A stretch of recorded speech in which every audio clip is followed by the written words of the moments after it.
Hello guys, কেমন আছেন সব? আশা করি সবাই খুব ভালো আছেন। র্যান্ডম ভিডিও চ্যানেলের মুভির এক্সপ্লেনেশন সিরিজের আজকের পর্বে আমরা হলিউডের একটা রহস্যময় হরর সিনেমা সিনিস্টার সম্পর্কে জানতে চলেছি। আর এটা খুবই ডেঞ্জারাস একটা সিনেমা, যে সিনেমাতে গুগল নামে একটা ভয়ঙ্কর চরিত্র রয়েছে, যে পুরো ফ্যামিলিকে মেরে সেটা টেপ রেকর্ডে রেকর্ড করে রাখে। আর আরো ভয়ঙ্কর ব্যাপার হচ্ছে, সে যে পরিবারকে মারবে সেই পরিবারের সবচেয়ে ছোট সদস্যকে দিয়েই বাবা মা ভাই মানে পুরো পরিবারকে মেরে ফেলে। তো বুঝতেই পারছেন এটা কেমন ডেঞ্জারাস একটা সিনেমা হতে চলেছে। তো সিনেমার শুরুতে আমরা দেখতে পাই একই পরিবারের 4 জন সদস্য একটা গাছে ফাঁসির দড়িতে ঝুলেছিল, আর তারা তখনও জীবিত ছিল এবং তাদের সবার মাথা কাপড় দিয়ে ঢাকা ছিল। আর দড়ির অপর প্রান্ত একই গাছের অন্য একটা ডালে বাঁধা ছিল এবং কিছুক্ষণের মধ্যেই কোনো একটা অজানা শক্তি ওই ডালটিকে কেটে ফেলে, যার ফলে ফাঁসিতে থাকা সকল লোকগুলো হাওয়ায় ভাসতে থাকে এবং কিছুক্ষণ পর তাদের মৃত্যু হয়। আর এই দৃশ্যটি কিন্তু একটা প্রজেক্টরে চলছিল, আর কোনো একটা অজানা লোক এই দৃশ্যটি দেখছিল। তো এর পরের দৃশ্যে আমাদের এলিসন নামের একজন ব্যক্তিকে দেখানো হয়, যিনি বর্তমান বাসা ছেড়ে নতুন বাসায় শিফট হচ্ছেন। আর এলিসন হচ্ছেন পেশায় একজন লেখক, আর তিনি সাধারণত ক্রাইম থ্রিলার বই লিখেন, মানে রহস্য বা ক্রাইম নিয়ে বই লেখেন। তো তার স্ত্রীর নাম হচ্ছে ট্রাসি এবং তার ছেলের নাম হচ্ছে ট্রেভর, আর তার মেয়ের নাম হচ্ছে অ্যাশলি এবং যার বয়স হচ্ছে 7 বছর, মানে পরিবারের সবচেয়ে ছোট সদস্য।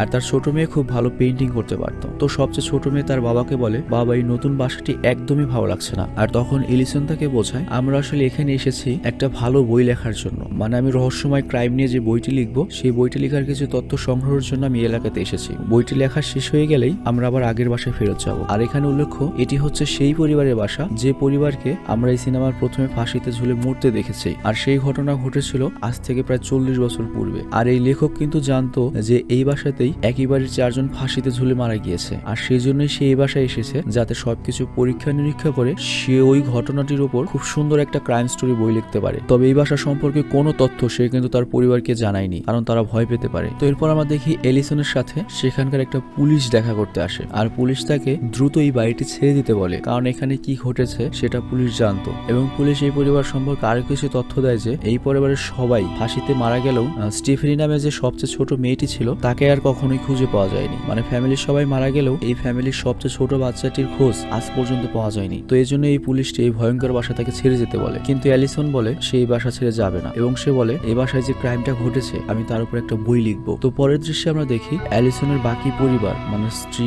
ছেলে এবং মেয়ে এই বাসায় আসা নিয়ে মোটেও খুশি ছিল না। আর এখানে উল্লেখ্য, এলিসন হচ্ছে খুব বিখ্যাত একজন লেখক, আর গত 10 বছর আগে তার লেখা বইগুলো অনেক হিট হতো, কিন্তু গত 10 বছরের মধ্যে সবগুলো বই ফ্লপ হয়েছে। তো এই জন্য সে এই ঘটনার উপর সেই লেভেলের একটা ক্রাইম স্টোরি লিখতে চায় যাতে তার বইটি হিট হয়। আমরা অ্যালিসনকে তার ঘরে নিজের অফিস ঠিক করতে দেখি, মানে সে যে কাজ করবে তাই ঘরের মধ্যে একটা অফিস বানাচ্ছে। আর সেখানে সে এই বাড়ির যারা ফাঁসিতে মারা গিয়েছিল তাদের কিছু ছবি প্রিন্ট করছিল, মানে প্রিন্টারে প্রিন্ট করছিল